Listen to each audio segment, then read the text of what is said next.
The following podcast is brought to you by SwiftDo PDF, an all-in-one free PDF software. Click the link in the description to help Moore's Law Z and try this piece of software out. And we're also supported by CDKoffer.com. Use offer code BrokenSilicon for 25% off Windows codes and Die Shrink for 3% off everything on the website. All right, let's get to the show.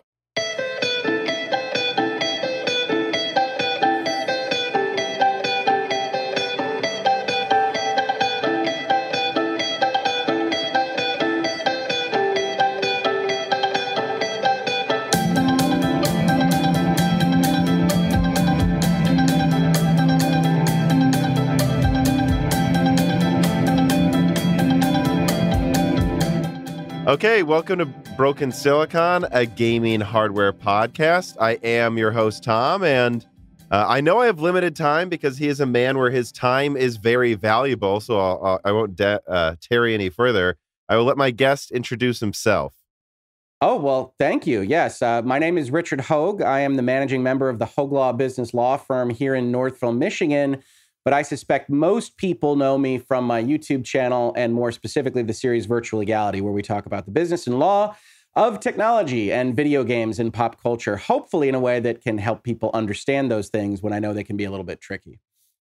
Yeah, I remember I'd seen you before, and I'm always trying to line up like various guests several weeks ahead of time. I think it was like a week or so ago. I went, oh, wait, why the heck haven't I messaged that guy yet? I mean, I talk about this NVIDIA ARM thing all the time. Anytime I've heard him on another podcast or something, you're very, very, very well spoken. And the funniest thing is I reached out to you and, I was like, do you have some time free in the next week? And you're like, well, this Activision thing just blew up. And you're actually the one who alerted to me that happened like halfway through the day. Because I wake up sometimes and I'm just busy in my own world before I even check the news. And then I just like look and I'm like, what? Yeah, no, that was exactly how my Tuesday morning started. I just done a video that could have been potentially controversial. You never know how these things go.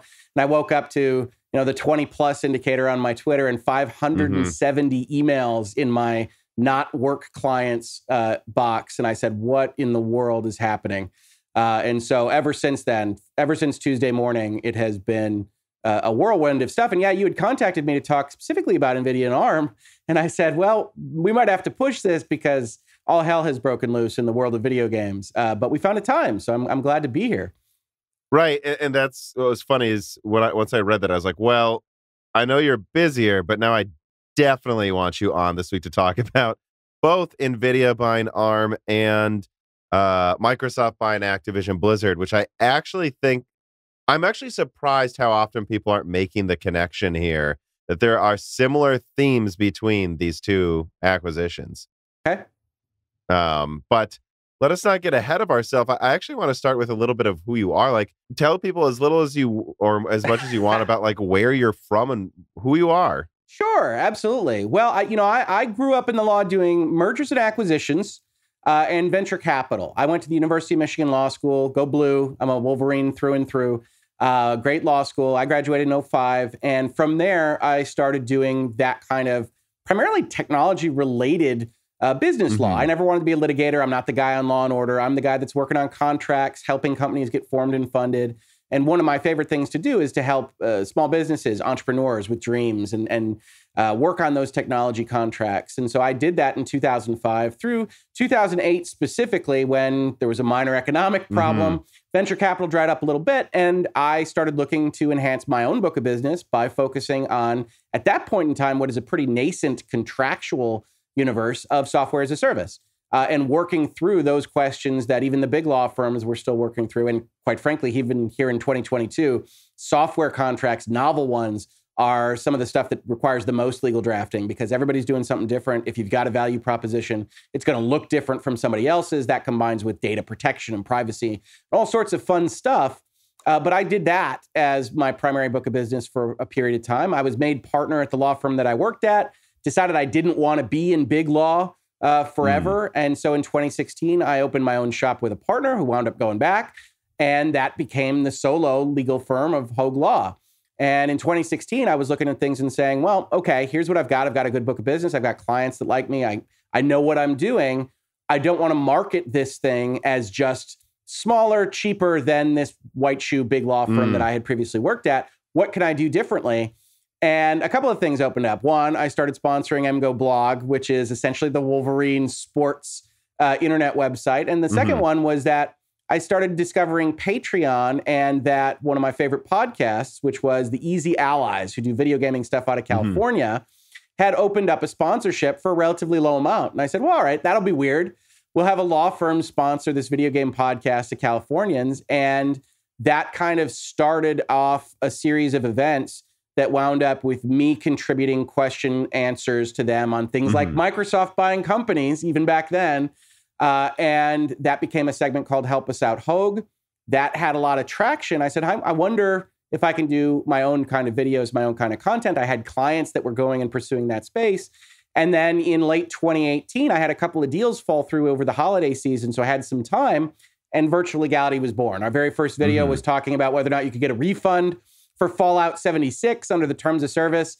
And now, as of this morning, we're doing videos on Activision times Microsoft. And it's video, I think, 610 in just a little over 3 years. So it's been very successful. I've gotten both marketing for the firm and clientele out of it, as well as content. I was going to ask that. I imagine so. Yeah, right? It's been very interesting, right? And a lot of what I do, lawyers are not necessarily somebody that everyone has a lot of experience hiring. So a lot of what I do is actually sending people to other lawyers that are better positioned to what it is that whoever contacts me wants to do. Because I am a business practitioner. If you've got a dispute under your contract, I'm sending you to a litigator. And that's kind of how the practice of law has developed. But it's been very fruitful to have those contacts. I've made a lot of journalist contacts who now know that they can ask me a question, and if I can answer it, I will. And that's proven very fruitful, because even outside of money and marketing and everything else, I feel like if I can make things a little bit clearer as to all this stuff happening in any given industry, then that's worthwhile in and of itself, which sounds kitschy, but that's what I truly believe. So I've been very happy to get those contacts and be able to hopefully improve some of the articles that you see about Bethesda being purchased, about Activision being purchased, what that means and what it doesn't mean. And so that's what Virtual Legality is about. Obviously, it's been great. YouTube has paid me more money than I ever expected that they would. We've got 50,000 plus subscribers, and we're growing pretty fast. But overall, it's about talking about fun stuff that you care about and how the contracts in business and law actually are impacting your favorite hobbies or pop culture. Yeah, and it really is, not to make it sound charitable, but it is a service, though, to that you work with all of these different journalists and podcasters and such, to just be like, hey, literally this is how it works, though. Right. In your article, like, here's a modicum of understanding on how this actually works. Because, whether it's that or technical aspects, I just think there's so many little things where I just wish there was these, not everyone has to be an expert on everything, but could we at least focus the online discussion to make sense? Right. And at least you seem to help a lot with a lot of channels in keeping the league, at least steering it in the right direction where it is a sensical discussion legally. I think steering is right. Yeah, certainly the opinions that are very passionate but slightly wrongly held, those are a little bit hard to get out of the internet entirely. But if I can at least put the boat in the right direction, I think that's helpful. And that's what I like to do. And certainly, as a lawyer who's been doing this a long time, if there's really awful headlines, you'll sometimes hear it in Virtual Legality, where I get a little bit irritated. Or say, for God's sake, you have my email. Just ask me the question. Yeah. I mean, so obviously, though, you play video games, right? Of course. Yeah, big time. Forever. I'm gonna actually ask you about that. Like, what was your first video games? What was your first game system? And what games do you typically play? Like, I'm legitimately curious. Sure. Well, I think a lot of people have a similar story to mine, which is that my dad was a big technologist. Right. So he always wanted to get everything. So I think the earliest one that I can actually remember playing extensively was an Intellivision. But we had the Intellivision, we had the Atari 2600, we had the Commodore 64, we had the Apple IIe. We had basically everything. And then in the middle years of the 90s, we had all the weird stuff. So I have a love of games on the CDI and the 3DO that nobody I talk to has ever heard of. I've heard of them, but yeah, it's one of those ones where it's like, I've heard of it. Sure. If I saw it, I might even be like, what's that? So I have a love of cheesy full motion video games that everybody hates now from that period of time, because that was what people were messing with CD media and things like that.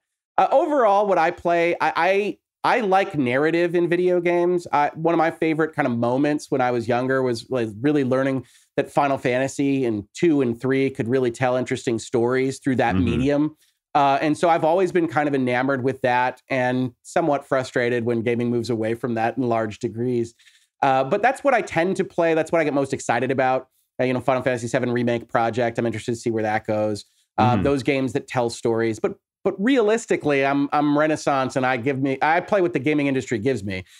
So I'm playing virtually everything, despite the fact I have a 50 some odd video series on Epic versus Apple. The family here loves Fortnite. So we're regularly playing Fortnite and chilling doing that. I find Fortnite to be a great game to essentially be a Skype call or something else where you don't have to pay a ton of attention, but you can catch up with your brother across the country and that kind of thing. So that's been pretty fruitful there. Otherwise, I think right now the most recent game that I've beaten is Guardians of the Galaxy, which turned out to be one of my favorite games last year, surprisingly. Yeah, I know, surprisingly, right? Oh, yeah. I remember seeing the ads for that and being like, I'll be surprised if this even gets above like a 7. I was not into it at all from like the E3 reveals and everything else. But it was an adventure game, single player. So I said, I'll give it a try. I can't give it a higher recommendation. I think it was my game of the year last year. So that was fantastic. That's the last thing I think I've beaten though. Otherwise, we're playing adventure games with my girls. So I have 2 younger daughters, and we're always looking for things that don't involve stabbing people from the rooftops. And whatnot. So we're playing Broken Age, the Double Fine adventure game from a few years back, and that kind of thing. But we play everything. We're interested in the new Pokemon. We're interested in whatever's coming out next. I think I'll probably play whatever the zombie game is. I was Dying Light 2 when it comes out next, and see how that goes. I'm not as excited about Horizon Forbidden West as some other people are. I'll get it, but I didn't like Horizon Zero Dawn as much as some others. So we'll see how it goes. Yeah, that's interesting. I liked Zero Dawn a lot, okay. But for me, it is one of my best friends' favorite games. But I go, interesting. I think God of War is significantly better though. And I guess if you care, which I don't know why you would, to be honest, but like just to give you like my favorite game of the year last year was Hitman 3 as a surprise to me. Game. And my favorite games of all time are like Demon Souls, Battlefield, and Metal Gear Solid 5. Games known for not being easy, actually, now that I think about it. But I actually think Demon Souls isn't hard. I actually harp about that. Do you go out with that one on the internet? Yeah. At a certain point, you just got to get good, guys. I don't know what to tell you. Well, I think there's a lot of learning that can be done in those games. And people say get good. It's not even muscle memory as much as it's knowledge in a lot of those. Exactly. So, I mean, I tend to agree. I don't like the Souls-likes as much as others. Again, because I don't like the bifurcated narrative as much as some. You're playing Bloodborne or you're playing Dark Souls, and a lot of it is, read these item descriptions and things like that, but otherwise hit these zombies in the face with your large sword. Some of them do a better job with the atmospheric storytelling, like Bloodborne and Demon Souls, whereas Dark Souls, it took me a while to even care, honestly. Like that. I don't know that I know how Dark Souls works. Yeah, I like the big reveals in Bloodborne. I think that's the one that worked best for me. But the atmosphere in that game is crazy. I'm getting older. Some of those Twitch skills are not quite as refined. I guess the biggest thing for me with Demon Souls when it comes to difficulty is just I never get killed because an assassin in Assassin's Creed didn't jump to the thing I clearly told him to jump to. Yeah. Like if I die, no, it was my fault. And I don't think that's true in all of those games. I think that one, it is very almost overly simple to the point of you screwed up, dude. Right. But that's always the best. And I got some Twitch skill. I took down Returnal last year. I really, really like that. And that's got some of that that's not Souls easy. Quality. Yeah. All right. You've proven you're a gamer and you've proven you're a lawyer. Before we get into actually the main subjects, sure. I figured I only got one reader mail about this one. So I figured I would just get to this one right out of the way. B-Fish writes in, he says, "Hi, Tom and Richard. Can you explain the regulatory process for M&A in the tech space? Can you do due diligence beforehand, or do they review it before the deal is struck? Is there a set formula, or is it arbitrary? I could understand that AMD acquiring Xilinx had less regulatory concerns than Nvidia acquiring ARM, especially given the relative size of these companies. But what factors do regulators look at?" And I kind of use this as a jumping off point before we even get into Nvidia ARM. And I've heard people like in the comments and like reader mails ask this before, like, oh, Nvidia ARM's in jeopardy. Is Xilinx in jeopardy? Like what makes, so to directly ask this question, and then is this even remotely comparable to Nvidia trying to buy ARM? Well, I mean, I think there's a couple of things happening here in that kind of question. So one, when we talk about due diligence, the two companies in any context, whether we're talking about chips and designs or anything else, are going to have a diligence process. The various lawyers, the auditors, the financial folks of a acquirer are going to look at the target. They're going to deep dive into that documentation. You're going to sign an NDA, letter of intent, early on that says, you can look at all of our stuff. You can only look at it for the purpose of evaluating whether to buy us or not, but you can look at all of our stuff. So that process is happening. But I think the question is really about third-party diligence, and that becomes a little bit more difficult, right? Because when we're talking about the FTC, the DOJ, the EU, whomever, you're talking about the minds of third parties. You're talking about other people, regulators, who are evaluating the applicability of very broadly defined laws, rules, and regulations that allow them to get in the way if they choose to do so in a lot of circumstances. So what you're doing behind the scenes, if you're NVIDIA or ARM or Microsoft or Activision or anyone else, is you're having your lawyers have some antitrust experience, look at it and say, what is the percentage chance that we're going to get into trouble? What is the current state of play politically at the EU or the DOJ? What are we looking at here? And assess that, write us up a memo. But lawyers can't make promises on that. So there's a diligence process. There's, do we think this will cause trouble? Is there a way we can structure it where we think it would cause less? That kind of thing. But nobody can promise you that Joe or Bob or Mary at the FTC aren't going to look at this and say, I think this substantially lessens competition, so we're going to ask for a settlement or block it or ask for more information, depending on how that process works and what period in time you are within that process. So essentially, you're agreeing to the deal based on what you think is going to happen, maybe with some back office communications, depending on how big your deal is and whether or not you can call somebody up at the DOJ and get their assessment. There's things that can happen along those lines, but you don't know for sure. And then when your definitive document is agreed to, both parties, submit information to the FTC and the DOJ under a law called Hart-Scott-Rodino, and they get a chance to evaluate it. And if they think there's a potential problem, they get to ask for more information. And that more information can be a lot, and that can take up a period of time. That's why you see kind of the difference in timing for something like NVIDIA and ARM, and then the FTC moving against them, right? That was a substantial chunk of time between that announcement and the blocking lawsuit. So when we talk about this, you can be prepared. You can try to prepare yourself, but nobody can know exactly what a regulator is going to do. So when you're talking about these other deals like AMD, I don't see necessarily the same kind of problem as what was identified by the FTC, which is that vertical integration and locking up designs against your competitors from the NVIDIA perspective. But we do know it's tech. We do know that the FTC and the DOJ has specifically called out tech and critical infrastructure as something that they want to highlight and potentially move against. So if I'm sitting there in the office and somebody says, hey, do you think this will be a problem on the AMD side? I say, no, I think it'll probably be okay. I don't think it has the same kind of issues as NVIDIA and ARM, but I can't make you a promise because you are within that specific category of things that the U.S. federal government has said they're specifically concerned about in terms of consolidation. I actually have a reader mail that I was going to get to far later, but I'm just going to ask it now. Okay. Alex writes in and he says, this is a non-Microsoft NVIDIA question, but I feel it's poignant.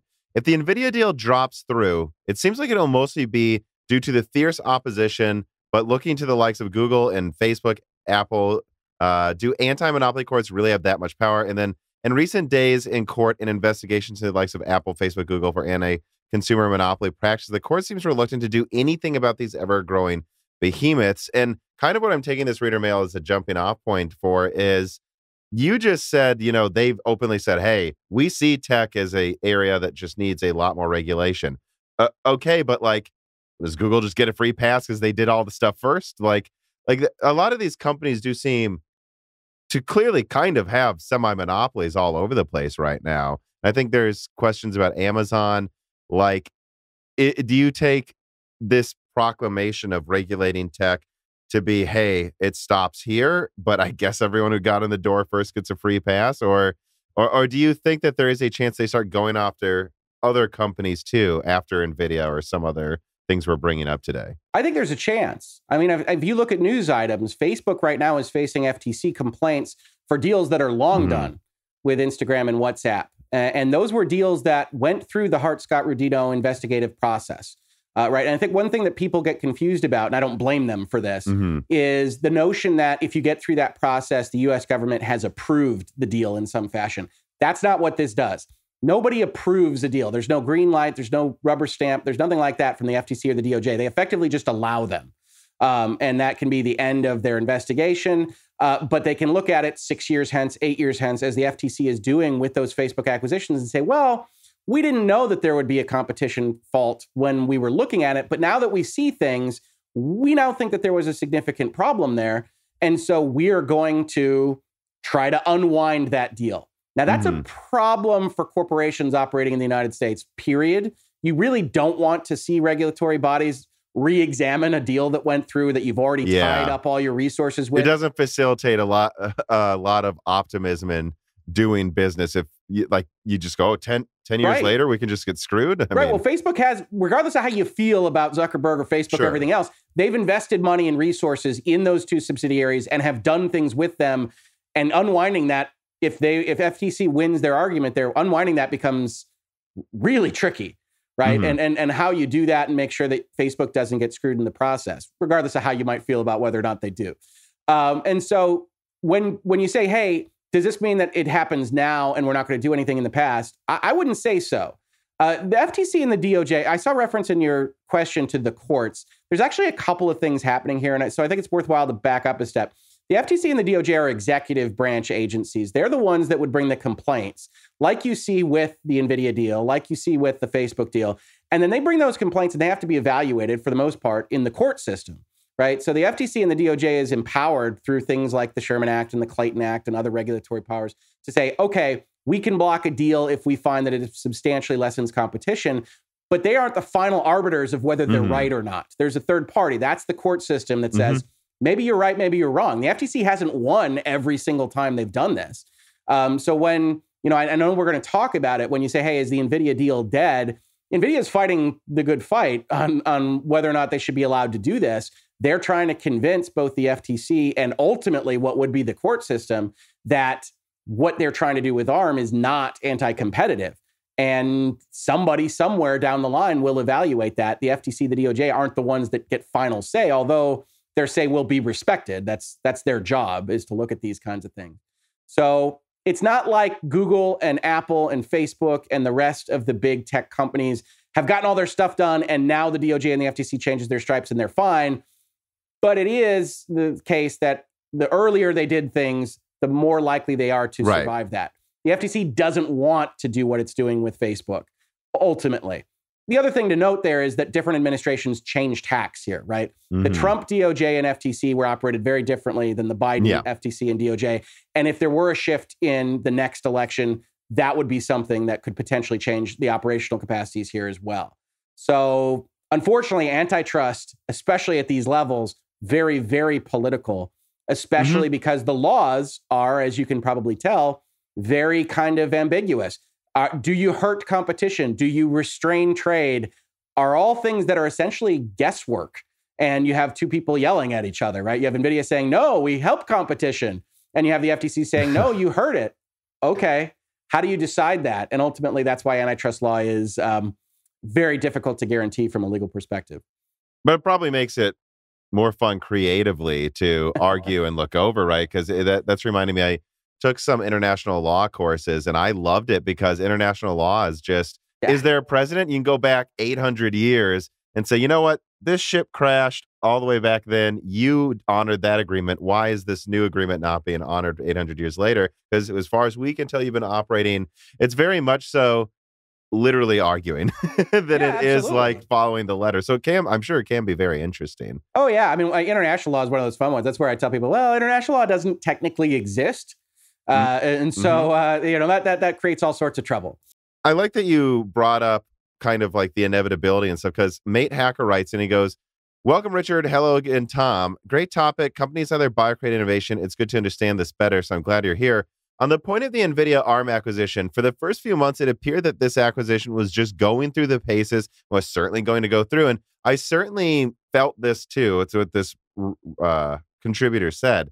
Like, I remember when this happened, and Nvidia has just done so many things, just bulldozed through so many things recently from the perspective of a PC gamer, at least my perspective, that when this happened, I'm like, oh my God, I guess they're just going to get it.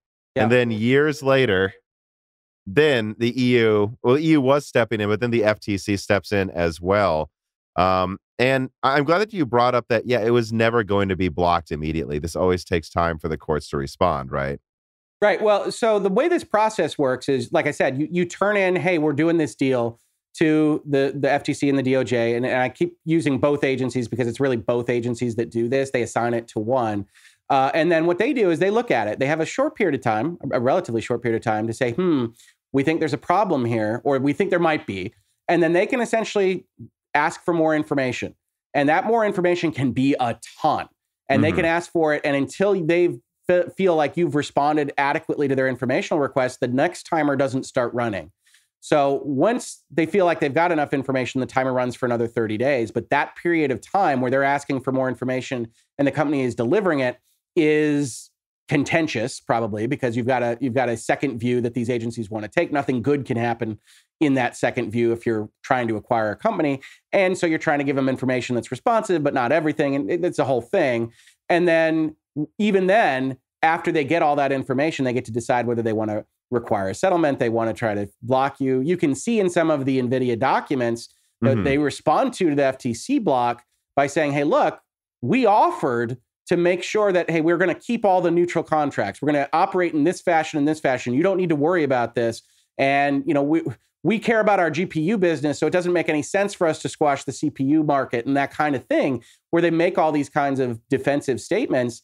But that was a process in and of itself. So when you say, hey, I felt it was running through, it's always kind of run silent at the early days. Microsoft Activision is going to run silent for a period of time. Now, I tend to think that one's an easier one to get through. But these things run silent until they don't. And as I just talked about with respect to Facebook, they ran silent. The deal was consummated 5 years later. The FTC decides there's a problem. So there's not a safe play here for these companies, especially when you're dealing in critical infrastructure, which is the magic words that the FTC used in their complaint. Right. So, and that's what I want to get into then. And actually, I have a few things to bring up, and Mate Hacker is going to ask about it, but now let me just ask that part of the question for him. Like, so what is... Actually, my first question is, I find it interesting, EU regulators paused their investigation after the FTC jumped in. So my question kind of is, how do you see the EU in these types of, obviously you're not a lawyer in Europe, but, it's still, though, I'm curious how you see them, how you see NVIDIA perceive the EU, investigating this compared to when the US does. What your opinion maybe even is on when the EU just backs off when the FTC does? Is it the FTC the one that actually matters here, or matters more? I wouldn't say that. I wouldn't say that the U.S. regulatory agencies are the only ones that matter. Stepping back, I didn't say only, but I mean the bigger one that matters, it seems, or not. Well, I mean, there's a lot of wealth in the United States, but the EU matters and can block these things just as well. Stepping back, just to give the right disclaimer, right, not a European attorney.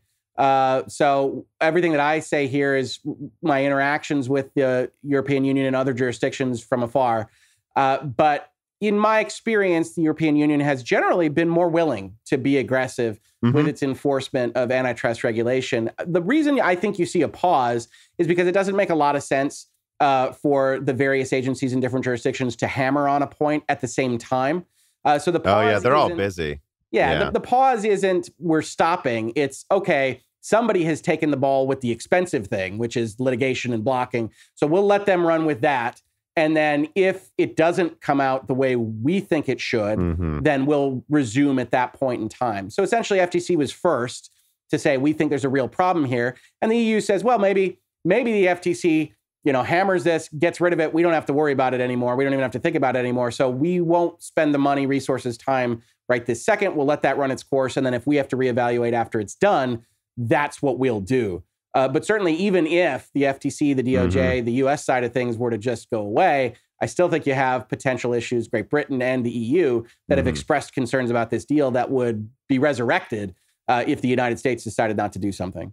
Yeah, that makes it sound so much worse for NVIDIA, actually. And that makes sense. I mean, these are both places where taxes pay for them, and you're always busy. You always have other things to watch over. And so if the FTC is going into it really aggressively, it's like, oh, well, let's go work on this other thing. And then, in fact, we can just, if we really think this is that bad and we don't like what the FTC says, we can just jump in and waste more of NVIDIA's time on this thing trying to get through. Well, I mean, the use of the word pause is very real there. We're not ending it. It's not going into the trash. It's just being stopped.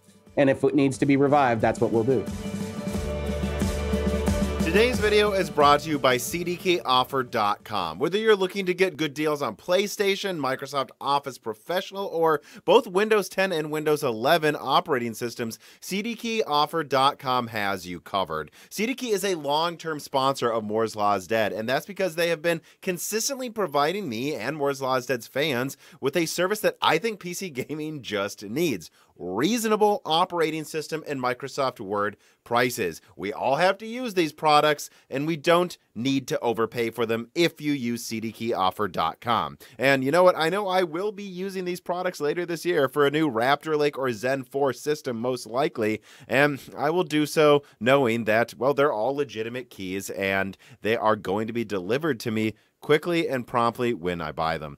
Don't waste any more money than you need to this year. Use the link in the description or on screen to go to CDKeyOffer.com, and when you're there, whatever you decide to buy, make sure you use one of these offer codes. Broken Silicon gets you 25% off all Windows products, and Dyson gets you 3% off everything else. And this really does help the channel. It helps you save money. Use these offer codes. Use the link. Go to CDKeyOffer.com today.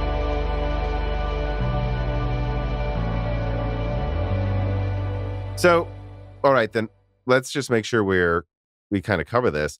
What is, I guess let me just say this for people listening too, so everyone knows who's listening, maybe we should have said this sooner, like NVIDIA makes graphics cards, and for a long time, they've been trying to diversify into, frankly, everything, but they typically talk about AI, especially when it comes to like self-driving and now this kind of omniverse simulation sort of stuff and training networks.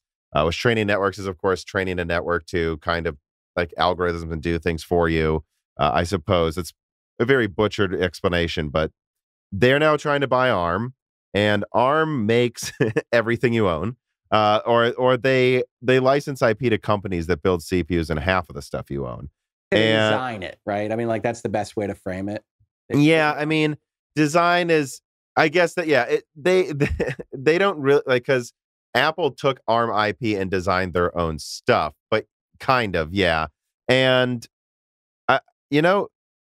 NVIDIA's been using them for a very long time. I think a thing to bring up to people listening is they've been chirping along just fine using ARM for all types of different server and AI products that can then control their GPUs from the ARM CPU, just like Apple's been doing. Apple didn't need to buy ARM to use, their IP. Most people would argue NVIDIA doesn't as well. And so the reason a lot of gamers, including me, PC gamers who are interested in this space, were like worried when they saw this is the only reason I can come up with for NVIDIA to do this is to do monopolistic practices. But this is where, I kind of summarized kind of like at least my concern, what NVIDIA does, what ARM does. What is the FTC's argument for why this shouldn't happen? And what is NVIDIA's counter arguments? Yeah, I mean, the FTC looks at this as effectively one party that uses design elements from another, and that second party, ARM, gives those design elements to every competitor to that party that's trying to buy them. And at its fundamental level, the FTC looks at that and says, well, you're going to use ownership of this critical part of that process to cut the legs off from your competitors. And the nature of reviewing mergers is always predictive, right? And the guidelines say that throughout the DOJ and the FTC that says, well, all we're really doing is analyzing what we think could happen. And so we look at the situation and say, well, if you own the ability to control the designs, and those designs are used by the people that otherwise fight you at the GPU level or whatever other level you're operating on, then that's going to cause a critical framework problem with how this market operates entirely. Nvidia primarily responds to that by saying, one, we're pledging to not do that. We're pledging to keep our neutral open licensing structure as SoftBank and ARM was doing throughout its history, or at least recent history. So we're pledging not to do that. Two, we don't have an incentive to do that because GPUs are what we care about. And so having other people design CPUs and having a broader environment for CPUs is good for us. And then I think the last thing that they basically argue is, and this is important in these kind of analyses, is that ARM had reached an impasse with what it could do in terms of revenue and market growth and the way that it had saturated. I think they say the mobile market had already been saturated with their designs. And so what the FTC didn't take into account, says Nvidia, is that ARM needed an escape hatch anyway. And if it wasn't us, it was going to be someone else. And this made sense for us. And we're not trying to monopolize industries, but ARM is important. We see value there. We see that there's synergies between how we could use it and where they weren't going to go without our resources. And so this was a deal that made sense and that would enhance competition because otherwise ARM was going to have trouble. Regardless of who you believe on that, those are basically the premises that Nvidia has used and the FTC has used against them. And the FTC, I think, is a little bit more intuitively how we might see it from the third-party perspective. You say, yeah, you know, you could easily knock the legs out. I was going to say, the last argument you said there from Nvidia's point of view, I think is an interesting one and maybe the best one so far. But the one of, we have no reason to use CPUs in a monopoly. I'm like, yeah, that is the worst argument. That doesn't make any. You have a lot of incentive actually to control a market, I think. Well, I mean, they try to establish. I'm just looking at their answer document right now. They try to establish that there are other architectures that are competitive, so they're not going to just control and be able to cut a swath through the market. They refer to things like x86 and RISC-V as creating issues for them to do what the FTC claims they will do. So that's kind of a market concentration argument. But these are all NVIDIA's answers. This is after the FTC has already kind of said that this is a problem. So whether or not those have merit, that's where you get that third-party evaluation, right? The FTC doesn't just get to decide it's done. They have to go through this process. And so that's NVIDIA's argument. I got to tell you, I'm not expert enough in those markets or in the way these operate to tell you who's stronger. I can tell you intuitively, I think the FTC has an easier understood case for the layman that maybe isn't in these markets every day. Oh, yeah, I think so as well. You know, it's funny, when this deal started, I was like, this feels like a monopolistic practice. I guess let's see what happens. And then the EU got involved, and I was like, well, okay, it sounds like this might not go through. I wasn't quite to 50-50, though, until I talked to Daniel Nenny. He's the founder of SemiWiki.com. He's literally written one of the best books on like the history of fabbing silicon. He's a really interesting guy to talk to. He comes on the show from time to time. And I asked him about like why this deal wouldn't go through. And he's like, I think they can maybe get through the EU, but honestly, the biggest factor is that they pissed off everyone else. Like Apple doesn't want this to happen. You know, Qualcomm, I mean, Samsung, all of these companies do not want this to happen. It's one thing if Nvidia, a much higher, you know, market cap company than ARM and than a lot of its competitors, tries to bulldoze something. They usually can bulldoze through some things with their finances and just, you know, with what they can get done. But the second you have Nvidia fighting Apple and Samsung on the same side, that is a recipe for disaster because they have the resources to try to make this never go through. And you brought up back office communications. After that, and you know, I talked to Daniel and you, I don't know if you've seen my channel at all. I do deal in some leaks. I try to predict things. I try to analyze the latest products. But if I can get, and I do, a few sources at AMD, Intel, I think my opinions are going to be much more informed if I can actually ask someone who worked on the product, you know, behind the scenes. And that was one thing Daniel brought up is he kind of does similar stuff too. And he's like, you know, I'm telling you, these companies like Apple have a lot of money. They do not want this to go through. And I started thinking about like the show Billions and stuff, which whatever you think about how the system works, it's like, you know, there is a certain honesty or a certain balance to the fact that if a company really doesn't want this to happen, they can call them up and be like, hey, Nvidia is going to block this, right? Like, we need to have dinner to discuss why I really think this shouldn't happen. Tim Cook telling that to someone. Do you think that type of stuff happened and that was a major force in making this a serious priority for the FTC? I'm not actually trying to allege anything or make it sound nefarious. I'm saying, though, do you think the fact that like all these major companies, which Apple alone is bigger than Nvidia, but then you combine all these other companies against Nvidia at the same time, that them calling up anyone they know in the government trying to get this blocked, I mean, if that is a major reason, it might become a priority, though, right? Well, I mean, so remember, what the FTC and the DOJ operate on is this thing lowers competition. Like, that's what they're looking for. That's where they get their power from, is there's a law that says if it does, then we can do things about it. Mm-hmm. And so one of the things that they can take into account is information from people operating in the market.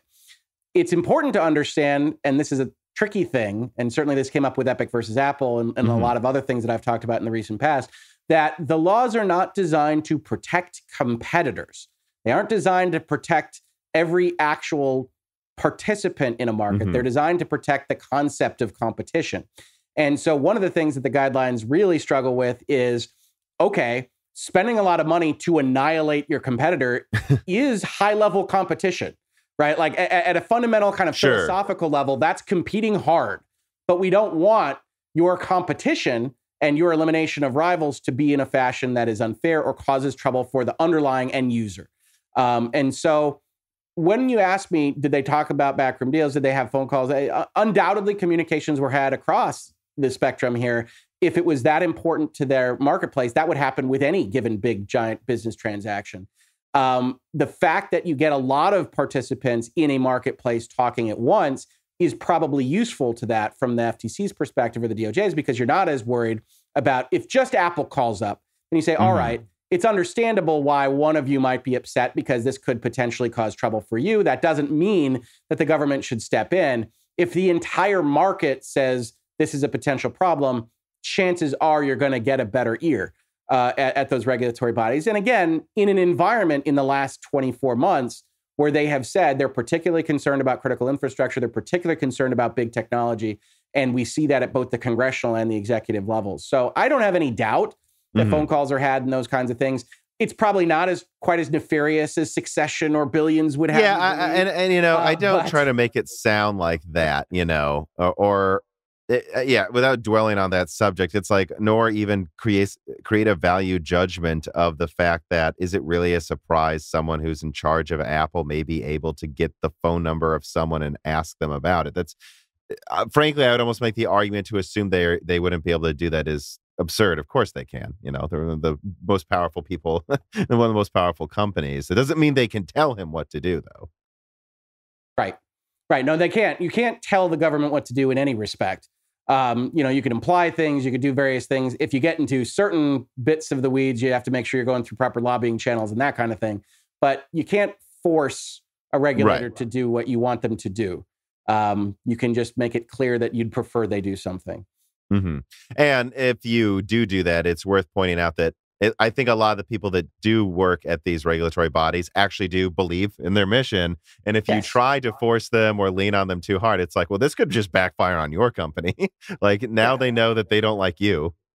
Yeah, regardless of how you feel about antitrust law or the FTC or the DOJ or one administration or another, you certainly should give the benefit of the doubt. There's well-meaning actors in all sorts of offices, and there's like any office, they're human beings. There's bad actors in all those offices too. But yes, you should assume that if you're going to have a communication with somebody that has that kind of level of control, that they are true believers and act accordingly. So Alex writes in again, and he goes, it seems like we've been hearing about this NVIDIA ARM thing for ages now. And I know these things take time, but the opposition really does seem fierce. When will we officially hear the deal is dead or ended? And so, this is where I go, all right, so what are the chances it's probably dead? Because, you like getting to like the EU pausing and then maybe just piggybacking right back on top of it sounds daunting if I was NVIDIA. Like, what percentage chance is this dead? And, I'm not going to like put a gun up to your head in the future and say, oh, you were wrong. Hold me to it? No, I'm not going to hold you. But like, gut check, what's the chance this is dead? And then depending on if that's like 75%, when does it become 99%, and when do we literally know it's dead? Well, I mean, I'll say up front, it's obviously never a good thing when a third-party regulator decides to actually go through the formal step of trying to block the transaction, right? So that's bad. That's a bad day at Nvidia headquarters. So at that point in time, I'd say you're looking at 50-50 maybe.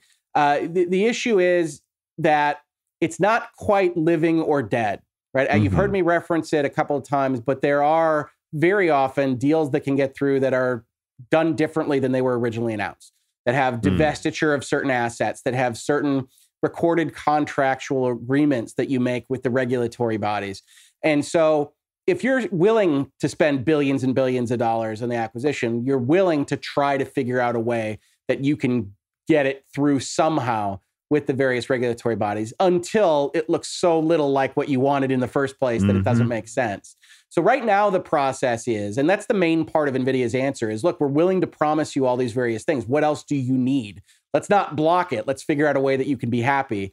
And the FTC's basically said no so far. Is the percentage chance of it going through is still how much does NVIDIA want to push it? How much does the FTC want to push it? Are they going to go through a full litigation? That's the most expensive avenue. And so right now it's not great. It is significantly less of a chance than it was when it was announced.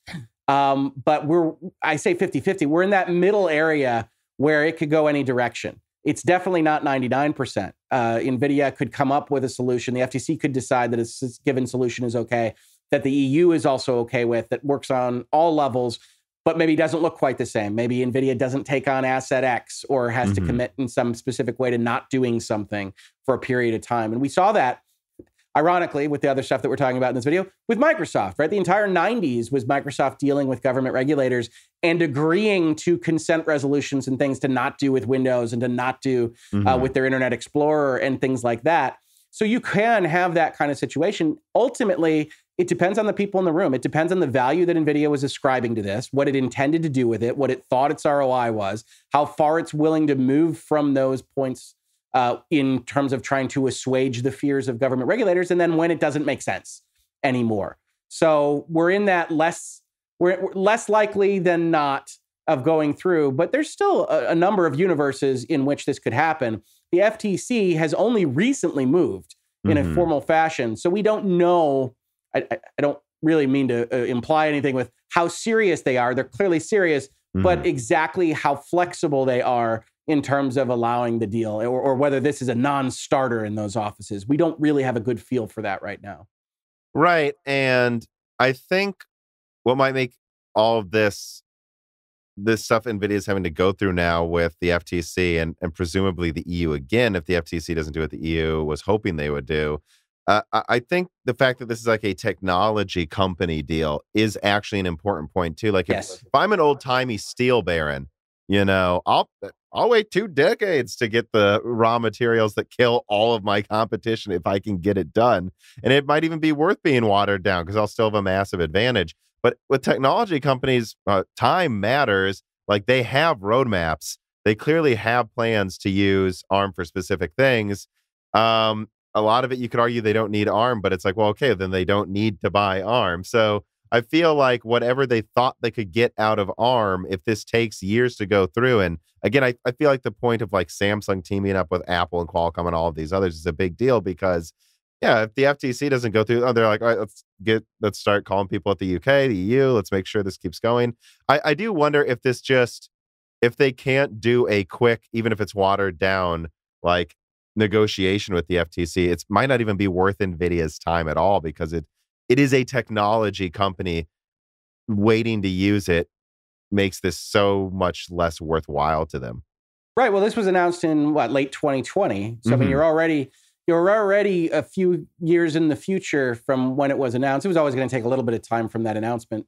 But yeah, I think you're right. Technology moves faster. You certainly are not signing up to a $40 billion deal without knowing exactly what you intend for your ROI and how you're going to use it. That's been stymied a little bit. And of course, in between, we've had a pandemic and all sorts of things, which on the one hand, potentially makes the thing more valuable based on the use cases of everybody working from home and what we're seeing with chipsets and everything else, but also makes the world different than the one that you were looking at when you entered into the deal in the first place. So there's a whole lot of variables here. I think the point that I would tell your listeners to go away with is that we don't know what we don't know in terms of how that office feels, how Nvidia feels. And so could be dead in the water right this second because the FTC is never letting it through. Or it could be a kind of thing where they say, oh, we're unhappy, we're really unhappy with X, Y, or Z, particularly some of the things that they articulated in their complaint document. And there might be a way to solve that situation for Nvidia. I would imagine it would happen in this year if it were to happen at all. But it's hard to say with all of these kinds of things because the regulators move at whatever speed they like when you're talking about these situations. So before I move forward, though, I guess the question I do kind of want to get a dot on is, well, when does, and I think when you say 50-50, correct me if I'm wrong for interpreting it this way, you're not literally saying it's a 50% chance in either direction. It's just like, that's the idea of it could go either way. That's what you're saying. It's the middle section of that percentage tree is really what I mean. Of course. And so when does it get into the upper one, though? Like, is there something you're expecting? Time. So, yeah, if time the FTC passes, the more time passes, that percentage drops in terms of chance of happening. So if the FTC, it doesn't seem like they're clearly working with them in earnest on a watered down deal by the end of this year, you're like, it's taken too long. They're not going to let it through. I wouldn't say it's that hard and fast, but again, you're talking to a lawyer, right? I don't make guarantees on this kind of stuff. But yes, that's going down. That's going down. And you can have other documents, you can have other filings, you can have saber rattling that'll let you know things as well, right? We have the FTC in a press conference 2 days ago talking about the fact that the merger guidelines right now aren't strong enough and they need to be stronger, especially on tech and critical infrastructure. That's what this deal is. So they're signaling that they are very serious about this. Is that political posturing? Is that real? We're still only a year into the current administration. It's very difficult to say, but we certainly know that they're rattling that saber good. And that's something NVIDIA has to keep in mind as well. Yeah, it's funny as someone who covers news in this space, like I was listening to my morning news podcast and they were just like, it's been like 1 year of Biden being president. I'm like, oh yeah, it's only been 1 year. Pandemic years are longer, aren't they? They feel like less time, but if you remove it from the abstraction of a year, it feels like there's so much more going on because you're covering so much more. But yeah, sure. I mean, for me at least. So Tick Dickler writes in and he says, Rick, thanks for coming on. I love your stuff. What would you say is the main thing distinguishing the Nvidia ARM deal with the Microsoft Activision deal, and why the FTC is blocking one, but presumably not the other, just is a presumption, especially given the will they, won't they romantic tension between Microsoft and the Sherman Antitrust Act? I like that description. Microsoft has certainly had a number of run-ins with Sherman and antitrust law, so I think that's worthwhile to note when we talk about Microsoft and Activision. I think I wouldn't necessarily assume that there will be no movement from the regulators on Microsoft and Activision. I think it's more likely than not that it'll go through, but there is a chance, based on everything that we just talked about, realistically, that Microsoft's a giant tech company, right? They want to frame it as gaming. That's accurate. They want to say, hey, we're only going to be the third highest revenue in terms of gaming, so don't worry about us, regulators, all these kinds of things. But they're still Microsoft. They're still the 2-point-whatever trillion dollar gorilla in the room that does all this other stuff that the FTC and the DOJ is most certainly concerned with. So one of the things that could happen in that transaction is that instead of just looking at gaming, where I agree with everybody that said it's not a monopoly, it's not really even close. If you just take gaming on the whole, right, where you've got mobile gaming, you've got Tencent, you got EA, you got Ubi, you got Nintendo, you got Sony, you got everybody else, they don't have that much control over gaming.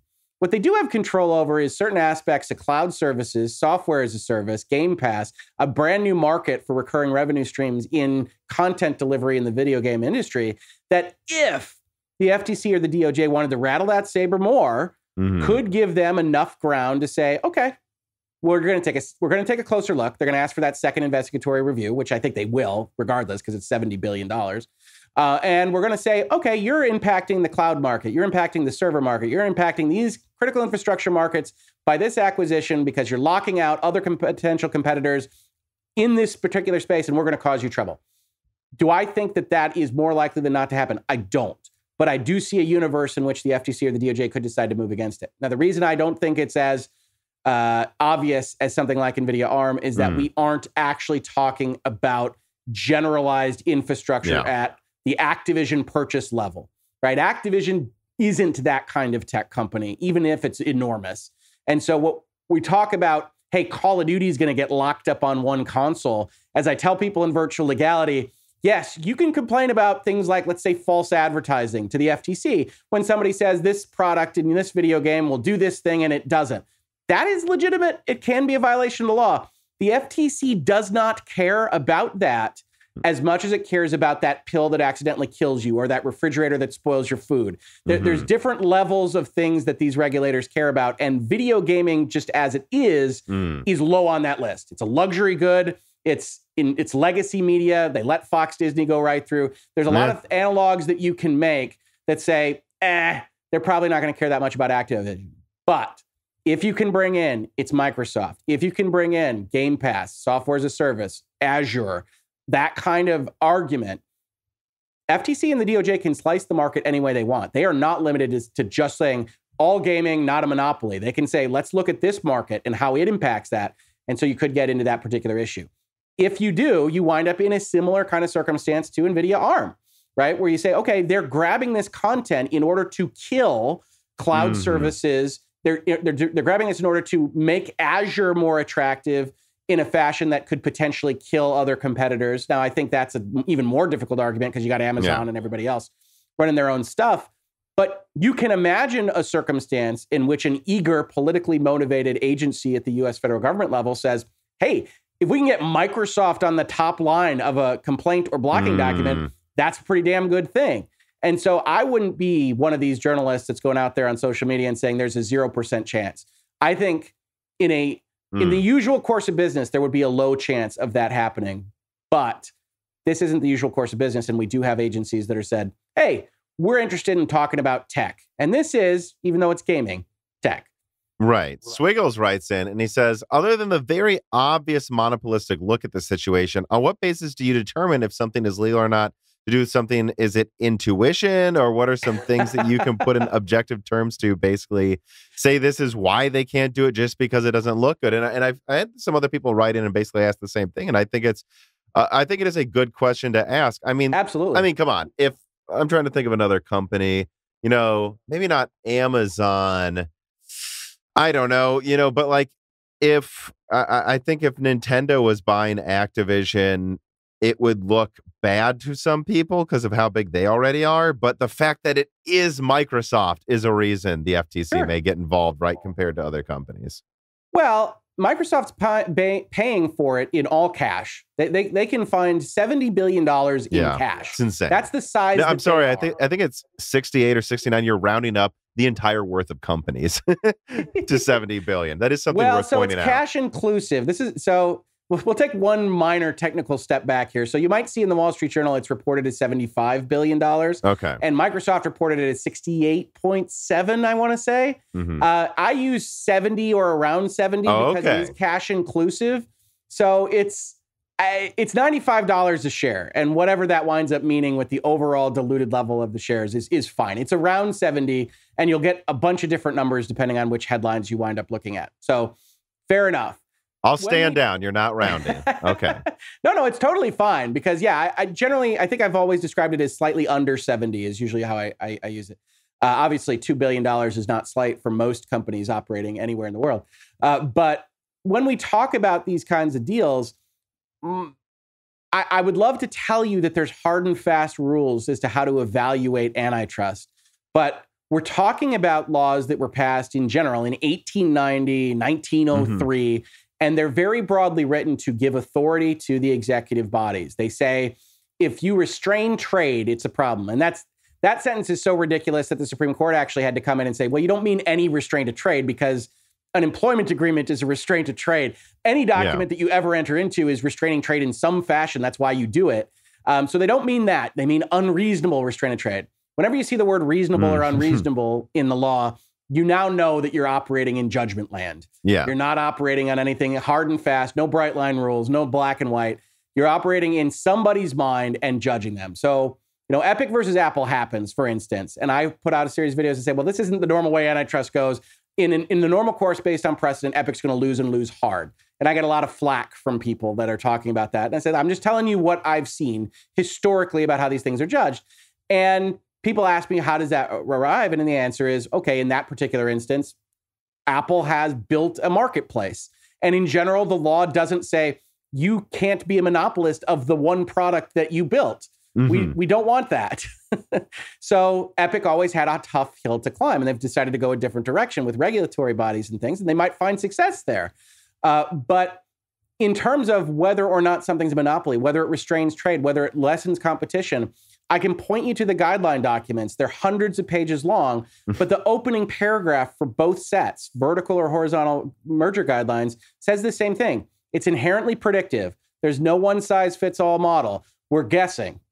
It's analytics based. We're going to try to put data on this. We're going to use economists and things like that to try to tell you where we think there could be a problem in terms of pricing and market concentration and that kind of thing. But ultimately, end of the day, it's where one of these agencies thinks that in the future, this particular structure could cause a problem for competition. And yes, unfortunately, at a certain fundamental level, that lives in somebody's mind. Well, and you're already getting to it. Johnny Tightlips writes in and he goes, hello, Tom and Richard. For the past few days, I've heard the word monopoly to describe Microsoft's intent to purchase Activision Blizzard. In my opinion, the use of this term seems inaccurate, as I see this as a big company being purchased by just another bigger company. However, in the big picture of the landscape that both companies operate in, the combined market share is nowhere near enough to warrant calls of a monopoly, in my opinion. Legally speaking, drawing off of historical instances, at what criteria do regulators look at to decline merger acquisitions for monopolistic reasons? Rich, you brought up vertical versus horizontal, right? And yeah, there's very people fighting about this. Yes, I did see one of my fellow legal experts talking about it as a vertical integration, and I was like, I did my analysis in virtual legality as a horizontal merger because Activision provides video game content the same as Microsoft does. The truth is, it's both. And if you don't know those terminologies, vertical basically means that you're in one market and you're buying a different part of the supply chain. So you can call this a vertical merger because Microsoft is a big tech company. They make consoles. They make other platforms for content to go on. And so they're buying a content provider that looks like verticality. Right. However, and this is, like, if I may jump in for those listening, right? Isn't it the problem with that it's not that you own the entire market. It's just that you own a significant part of one market and the entire vertical integration. And so it's not that you own everything from all of them. You just own enough of each of them that it's such an advantage to control that, that it is unfair, right? As opposed to controlling everything. It's possible, right? And the circumstances for a vertical merger being a problem are a little bit less likely than a horizontal, right? Horizontal is what we usually think of as monopolization. Horizontal is buying a competitor and taking it out and reducing the overall market of competition. So when you look at Microsoft buying Activision, I look at it and I analyze it as a horizontal merger because they're both content creators in a video game space. The Activision is publishing on both of the platforms that we usually think of, Microsoft and Sony, and Microsoft wiped them out and presumably is going to make them exclusive to their console. That's what they're spending the money for. And so it has aspects of both a vertical and a horizontal merger, which means you analyze it both ways. One of the things that you might know from the press conference a couple of days ago is that the FTC has said horizontal and merger doesn't make sense in the digital economy. That when we're talking about these companies and what they do, they're essentially giant monsters. It's not a vertical, it's not a horizontal concept, it's an everything concept, and we need to re-examine our guidelines, whether or not you agree with that or not from a political perspective. That's what the FTC is sending out into the world. So Microsoft, being a monopoly or not with Activision, assumes a premise in your listener's question that I think is pretty easy to skip, and that is, what is the market, right? Defining the market is always going to tell you whether someone's a monopolist. In virtual legality, what I tell people is, if you define a market narrow enough, everything's a monopoly, right? Who's a monopoly provider of virtual legality episodes? That would be me. I'm the only one that does it. If you define the market as virtual legality episodes, then bam, let's talk about monopolistic behavior on my part. But we all know that that's ridiculous because I'm competing with every other video and every other whatever that is happening out there in the world. And that's what Epic was fighting with Apple about, was Apple saying, look, we made a phone and we get to control the phone we made. And that's how that decision ultimately came down. We'll see how the appeals goes in the Ninth Circuit in the next couple of years. But market definition is where monopoly lives. So does Microsoft have a monopoly in gaming? I would argue no. They asked whether regulators would jump in. Generally speaking, it's market concentrations north of 30%. You start to get worried, that kind of thing. That can be different depending on the court. Again, it all lives in somebody's mind. But when you start talking about high levels of kind of plurality, that's when you start to get into issues with the regulatory bodies. But if instead you say, what is Microsoft's percentage, especially with Activision, of content delivery through gaming subscription services? And it's enormous, right? And they're trying to wipe out what would be a nascent competitor in Sony, I think, which is currently leaked as Spartacus, whatever their Game Pass is going to be. And you can look at it instead and say, well, in that marketplace, this is a major concentration question. And if the FTC wanted to cause trouble, they could. But that marketplace basically doesn't exist right now. So it's an open question, but monopoly always, always, always depends on how you define that market. That's the first question in antitrust law. Right. It's like, yeah, you don't control all of online gaming, but you do seem to control a lot of this type of online gaming, though. And that's an issue. Right. If we cut out mobile gaming from the denominator, what does your market concentration look like? Right? If we cut out this aspect of it, what does your market concentration look like? That's why when you get into antitrust fights at a high level, you have both sides yelling about what the market should be. Right? Again, I go back to Epic versus Apple just because that was the biggest one most recently that I covered. And you had Apple saying, it's all gaming everywhere. It's everything that you could possibly ever play. And Epic saying it's iOS access. Okay, well, those are different markets. And the court ultimately coming down with it's mobile gaming in a specific fashion and not every piece of gaming. You don't have to compare it to the Switch. You don't have to compare it to the Xbox. You do have to compare it to phones and that kind of thing. So where you wind up on that question determines what that market concentration is. In Epic's world, Apple has 100%. In Apple's world, they have, 20% because Android is out there and doing that kind of thing, and Xbox exists. And in the court's world, they have just under what they were worried about from a monopoly percentage, which I can't remember where it wound up, but it was 27 or something like that. And so that is ultimately where you're going to have that fight is you want to talk about monopoly. What's the market we're talking about? Right. And when I saw the news for Microsoft buying Activision, it was so sudden that and so many big numbers that I just didn't even have a take. It's like, I don't know. I guess it's like if I woke up and it's like the U.S. government bought Ontario.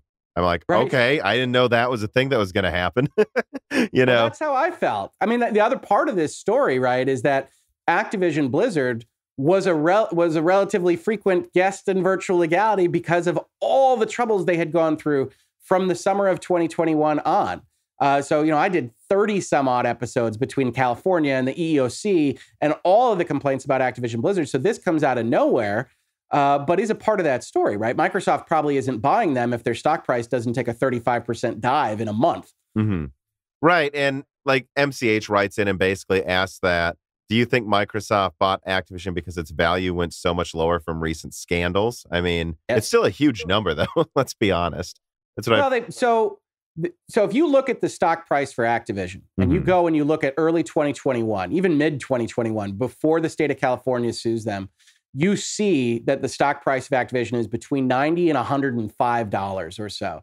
And the Microsoft price right now is going to be $95 per share. So effectively, what they did was they bought into the dip of the Activision stock price and are paying for what the market thought the assets were worth without a premium before the cultural issues stepped in.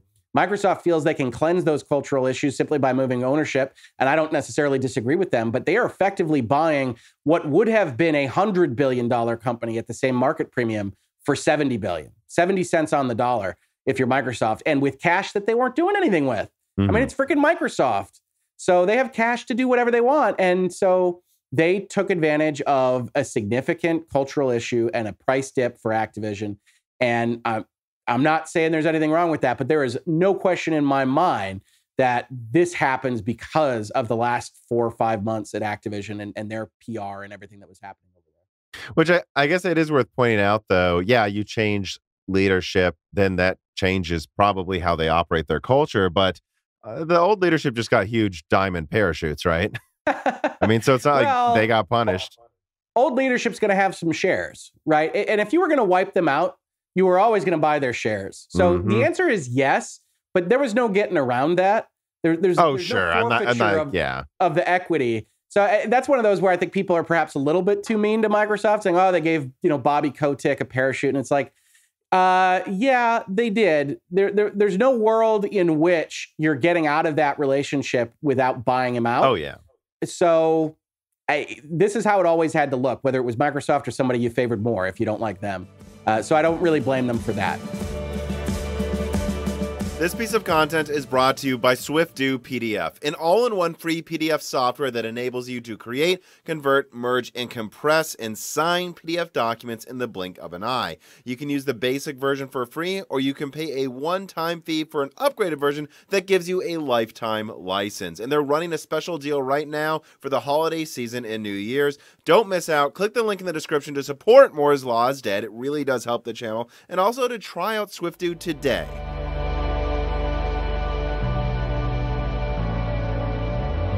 So I guess a question I would also bring up now, though, is, all right, it's probably going to go through, though. I mean, yes. More likely than not. Right. So it goes through when then Microsoft buys EA. Does the FTC get involved now? Because I feel like they probably would. Then they go, okay, this is just flagrant. They're clearly on some warpath. Or do you not think so? Do you think that EA deal will be as likely to go through if it came after this one? I know these are your lawyer, huge. Gaming is huge, right? So even purchasing Electronic Arts still has at least, 13, 14 major players still in the game. I don't know what level it would take to raise their ire. Certainly if they tried to pull another acquisition while this one was pending, I would say that that's more likely to cause trouble. So I think Microsoft is probably going to be on the lay off the accelerator until this one gets through. But Electronic Arts isn't that big in the grand scheme of things. Now, if Microsoft goes after Nintendo or Sony, you might have a bigger conversation.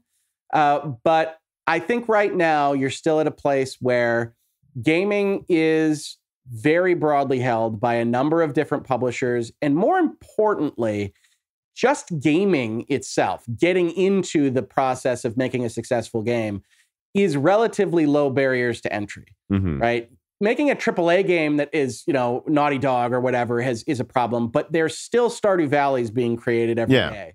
And so unlike some of these things where you talk about massive factories and resources needing to move mountains, you still have success cases and movement within technology that the government has to be at least a little bit reticent about sticking its nose in too much, right?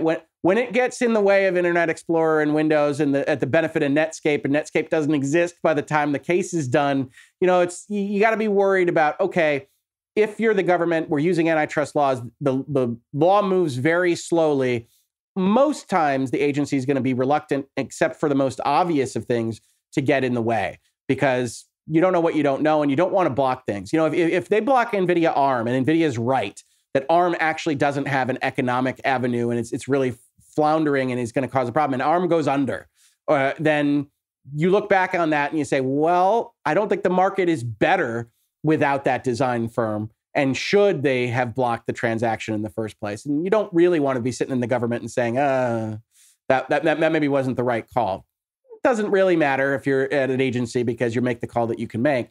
But those are the competing considerations you see in the guidelines, that you see in the law, which is there are efficiencies to be gained. Don't assume that the company that's buying somebody, even if they're big, doesn't have some way to make it more competitive, to advantage consumers and to enhance competition in that marketplace. And that's what NVIDIA is arguing.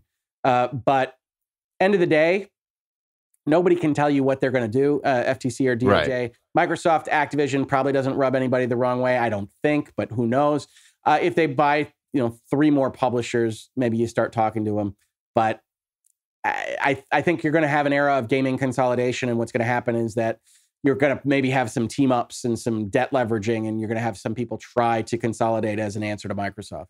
Right. And I want to start getting into, because you're a gamer, so I don't mind. It doesn't always have to be a legal answer, but Kenahun25 writes in, He goes, Tom and Richard, I'm going to be honest. I have a bad feeling about Microsoft's acquisition of Activision, and I feel like this isn't good for the overall gaming industry. Something inside me has a fear that the gaming industry is going to turn into TV, where you will have to have multiple services just so you can play the games you want. Disney recently removed ESPN from YouTube TV, making it almost impossible for YouTube TV subscribers to watch college sports. Soon, Disney Plus may be the only way for anyone to watch college sports. And I have a sinking feeling that the gaming industry is going to head down this road, which sucks, I think. What are the thoughts on this? Also, do you think Sony finally takes trying to buy out Konami seriously after this? Which, by the way, Konami? Yeah, Konami. Oh, yeah, I think it's funny, the college sports thing. I don't really follow sports, but I swear every few years I have my friends who follow sports have a new thing they're complaining about, and someone bought the streaming service. It's just such a thing, an annoying aspect of watching sports, isn't it, compared to other pieces of content? It's just always being shifted around and paywalled. But yeah, well, sports is like the last bastion of like live connection for people to not live in libraries and streaming services. So it is one of those that's highly valuable. And I'm certainly, as I said, Michigan Wolverine, go blue. I have my own trouble following it around and figuring out what's the most efficient way to pay for it. But yeah, in terms of the deal itself, I'm a corporate lawyer, right? I do mergers and acquisitions. I like to look at these things and say, hey, they could work out. Obviously, a lot of deals don't work out either for the businesses that do them or for the consumers that are interested in the industry. And I think people that are concerned about consolidation here, where you do have two major independent publishers in ZeniMax and Activision being put under one roof, are legitimate in their concerns. I'm a guy that loves Star Wars, right? And I love a lot of stuff that Disney now is the owner of. And I can tell you that I don't love that seemingly a lot of the products and franchises and movies and books and things that I enjoy are basically under the same decision makers. Not that this isn't an opining as to Disney being bad. All right. I got my problems with the way they've handled Star Wars, but even if they were great, having one flavor of content, one set of board of directors isn't awesome for people that like different kinds of things, right? Fox being under Disney is interesting because Fox was a very different movie studio. They were doing very different things. And Disney has said that they want to keep that up. It's unclear whether that'll happen because the contracts are only now kind of expiring. So I look at that and say, I wish Fox was out there doing their own thing, because having more people doing their own thing winds up with the higher level of possibility of them doing something that you like. So Activision, ZeniMax being under Microsoft, got no problem with Phil Spencer, got no problem with Microsoft. I look at it and say, well, I'm a little worried that we're going to start getting the one flavor out of Microsoft, just like I'm a little worried Sony's one flavor is third-person action adventures until you die. Right. I think that's such a good point, too, because I have a contact who works at Ubisoft, and I think Ubisoft is starting to fix this issue. I've noticed it in their recent games, but the Ubi game? Yeah. I mean, and some people I've talked to at Ubisoft, they're like, oh, we're aware of the issue. We're aware that it's weird that in Far Cry, not anymore. They removed it in Far Cry 6, but in Far Cry 5 through 3, or I don't even know, did 2 do that? Where you had to go to the top of a tower and jump off like Assassin's Creed. And it's like, does every game need to have this bird? Well, and Watch Dogs. I mean, Ubi game is a real thing. And I happen to like Ubi game. Yeah. With whatever texture it has over it, but it is just the one game. There's the Ubisoft flavor. Right. And I think they're starting to realize, maybe we don't make all of our games literally the same game, guys. It's becoming an issue here. What was it? I think there was a trailer for a new Extraction zombie Rainbow Six game, and I remember seeing that and going, is this some expansion for the Division 2? Because they all look the same from Ubisoft. And it's a problem at Sony too, that I think Sony's starting to become aware, oops, we accidentally just made all third-person action games. I'm worried that, I don't know what that would be for Microsoft, right? But there is a worry that if one person controls all of these different studios, they are going to probably be funneled in a similar way, no? Yeah, I mean, that would be my worry. I think if you want to say the opposite, or that you're not worried, one of the biggest success stories that I enjoyed out of Microsoft's recent acquisitions is I think Psychonauts 2 is fantastic. And I think Double Fine, which is a weird oddball studio, was able to preserve its DNA, but clearly with more resources. right? It's clearly the most expensive thing at the end of the day that they've ever made. And if Microsoft can continue down that kind of creative independence road, but just with a lot of money, I think that they could have some real success there. And that's certainly my hope out of the process. But certainly with fewer people at the head, right? Phil Spencer's the head of Microsoft Gaming. He is the ostensible CEO of 32 publishers at this point in time. That what Phil Spencer likes is going to have an impact on what Microsoft puts out. And I'd rather have 60 different options than the one, even though I am hopeful that Microsoft money thrown at video games is going to result in some pretty fancy stuff being thrown our way. Mm-hmm. Yeah, and I guess this is where I jump in and go, I don't really have a dog in this fight. I mostly game on PC. Whatever they make, I'm going to be able to play it. I'm pretty sure. So I don't know that I shouldn't say I don't care. Objectively, I kind of look and go, oh, I don't like it when these companies make it so other people can't. That's worrying. But I think an objective thing you can say that is concerning about this deal is just the price tag for it. Like I was bringing this up to my brother, my girlfriend yesterday. Like, this is such a big point. I believe one of the most expensive games ever made is Grand Theft Auto 5. And depending on who you believe, what it really costs to make, I think the official number was over 300 million, and you include marketing. It's hundreds of millions for the Rockstar games, yeah. Yeah, and I know my understanding is that's starting to not become that weird for some of these mega games like Valhalla. Like, they do cost hundreds of millions to make. But my understanding is, at least on record, GTA 5 is still the biggest one. And if we even just call it $500 million to make that game, Microsoft, could they not have funded 140 Grand Theft Autos instead of just taking games away from somebody? And that's when people buy studios and it's like, oh, I'm mad I can't play that game on this gaming device anymore. I think that's annoying. But I think the most flagrant thing that annoys me is that they couldn't just build 80 studios and make new games instead of taking them away from other people, because, my God, you could fund so many new creative projects with that money. Good Lord. Well, I hear you there. I think one thing that you'd want to take a step back on is you can't just manifest I agree. people of AAA development capability. So if you're spending that money, chances are you're moving people into your studios anyway. So if you're building the initiative or you're building the coalition or whatever, you're just snaking development talent, which is just buying studios the long way, right? So, whether or not that actually changes the equation, I'm not as positive. I would be more likely to think that. But it's a hypothetical. It's like, I know they can't literally just get like 100 Ken Levines and bring him in. Right. I understand. Just clone him. Yeah. We need 4 million Bioshocks. Yeah, no, I think more likely the more disturbing way that this money would have been spent was that Xbox would have just, Tomb Raidered it and spent $70 billion on the world's most extensive exclusive campaign, which doesn't help anybody.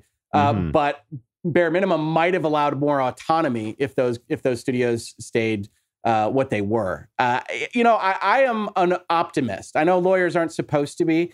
So I look at these deals and say, hey, okay, Game Pass is going to get a lot of value. They're still in the process of recruiting people, so that's still going to be underpriced for the most part for at least some amount of time. So that's going to be good.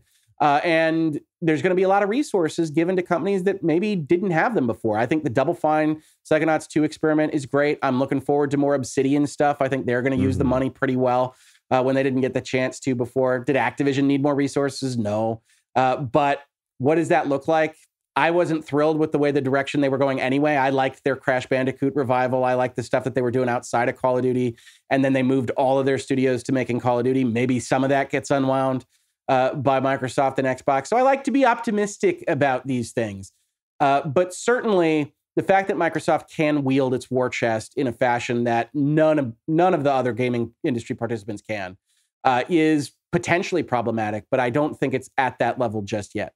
Right. And I guess to go back to a couple of the reader mails here, like what Kinnahoon25 asked, it's like, let me be very clear. Yeah, like you said too.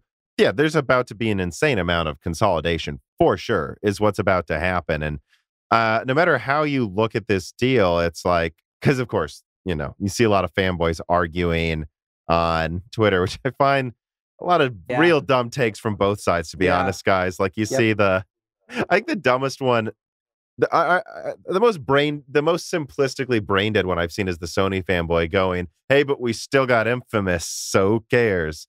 And it's like, no, this is a big deal, dude. But but then that's the thing, right? Some people are understating it, some people are overstating it.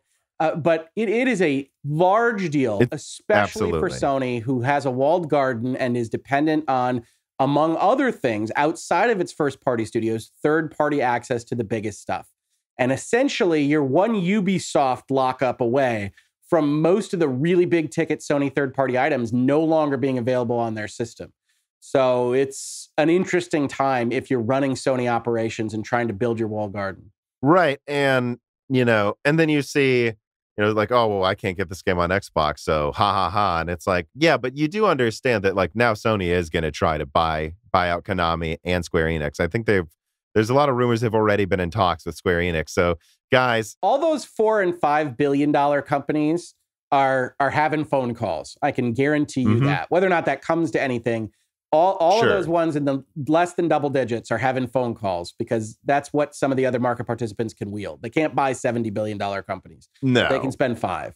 Right. And I hope you guys are happy because that is going to happen. There's no way they're not going to go try to buy a bunch more people now. And all that means is I'm sorry. Like, yeah, I think this is just going to turn into a situation where we have a few platform holders pulling games off of each other's stuff.